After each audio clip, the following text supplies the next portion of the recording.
Welcome to 5G Hub. In this video, we will talk about 5G functional splits.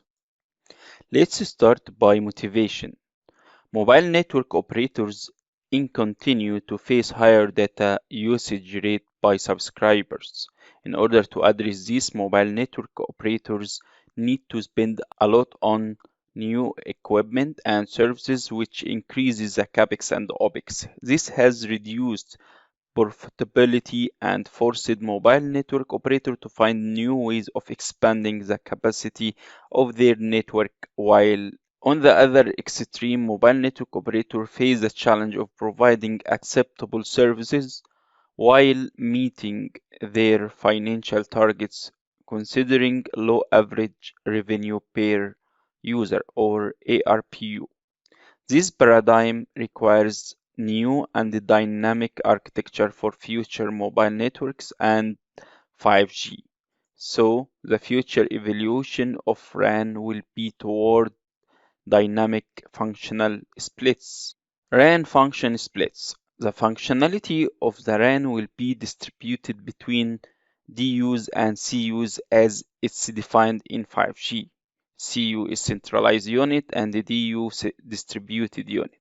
In different scenarios, these elements can collapse together and create a single physical entity with different virtual functions. The centralized baseband deployment is initially proposed to allow load balancing between different base stations. Therefore, in most cases, DU will be collocated with RRH to conduct all intense processing tasks such as fast Fourier transform, inverse fast Fourier transform. CU can be separate or collocated with aggregator depending on front haul availability. Traditional distributed and centralized RAN systems split RAN functionality between the baseband and radio with front haul interface that requires significant bandwidth and very low latency. To enable deployment flexibility, several RAN split options were proposed in 3GPP.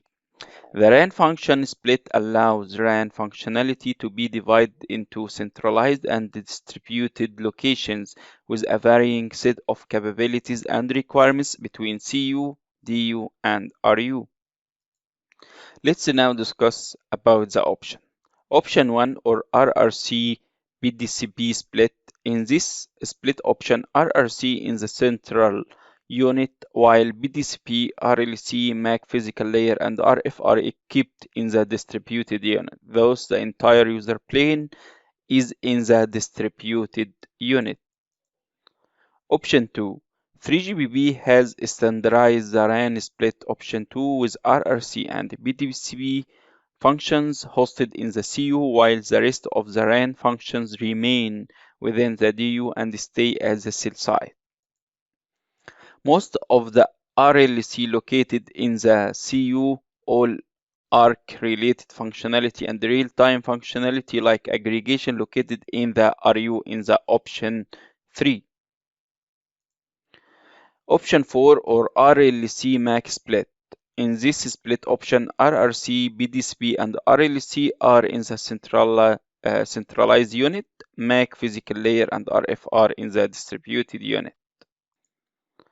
Option 5 or intra-MAC split. High-level scheduling decision would be performed in the centralized unit, and the time-critical MAC processing, like HARC, would be in the distributed unit. Option 6 or MAC physical split. This is the split between the MAC and the physical layer, which requires more front haul bandwidth than option 2, for example, and complete MAC layer located in the CU physical layer implemented in the CUs.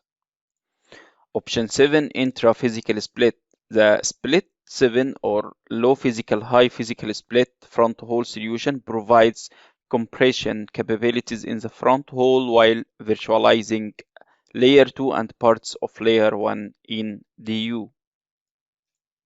Finally, option 8 or legacy CRAN. This option allows to separate the RF and the physical layer. This split permits centralization of the process at all protocol layer levels, resulting in very tight coordination of the RAN.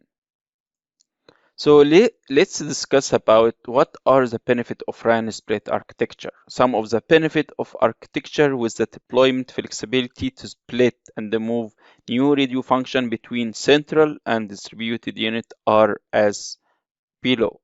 First is flexible hardware implementation, allow scalable cost-effective solution. Second, when you make a split architecture between CU and DU, allows for coordination for some performance feature and load management, real-time optimization, and also enables some technology like NFV and SDN. Finally, the function split enables adaptation to different use cases, such as some of them related to latency and also some of them related to the throughput. Thank you for watching and see you in next video.